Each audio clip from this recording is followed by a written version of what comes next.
రితు చౌదరి టాలీవుడ్లో గుర్తింపు ఉన్న సెలబ్రిటీ. సోషల్ మీడియాలో ఆమెను మిలియన్ల కొద్దీ నెటిజన్లు ఫాలో అవుతున్నారు. బుల్లితెర షోలు యాంకరింగ్ చేస్తూ రితు చౌదరి పాపులారిటీ సొంతం చేసుకుంది. రితు చౌదరి వివాదాలతో కూడా వార్తల్లో నిలిచింది. శ్రీకాంత్ అనే వ్యక్తితో రితు చౌదరికి గతంలో వివాహం జరిగినట్లు ప్రచారం ఉంది. కానీ అతడితో కొన్ని నెలలు తాను రిలేషన్షిప్ లో మాత్రమే ఉన్నానని, పెళ్లి కాలేదని రితు చౌదరి గతంలో తెలిపింది.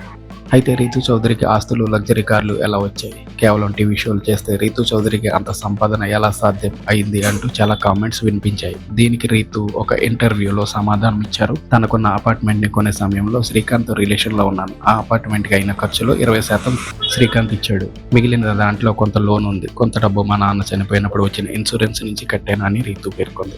నాన్న ఉన్నప్పుడే అమ్మతో మనకు ఒక 7 సీటర్ కారు ఉంటే బాగుంటుందని అనేవారు. కానీ నాన్న సడన్ గా చనిపోయారు. ఆయనకున్న ఇన్సూరెన్స్ ద్వారా కొంత డబ్బు వచ్చింది. ఆయా డబ్బులో కొంత మొత్తం అపార్ట్మెంట్ కొనడానికి, మరికొంత బిజినెస్ కోసం వెచ్చించాను. మిగిలిన డబ్బుతో కారు కొన్నాను. నాన్న చనిపోయిన బాధని అమ్మకి కాస్తైనా తగ్గించడానికి అలా చేశాను అని రీతు పేర్కొంది. రీతు చౌదరి ఇటీవల చిన్న పాత్రలో సినిమా అవకాశాలు కూడా అందుకుంటుంది. బిగ్ బాస్ తెలుగు సీజన్ 9లో రీతు చౌదరి కంటెస్టెంట్ గా పాల్గొంది.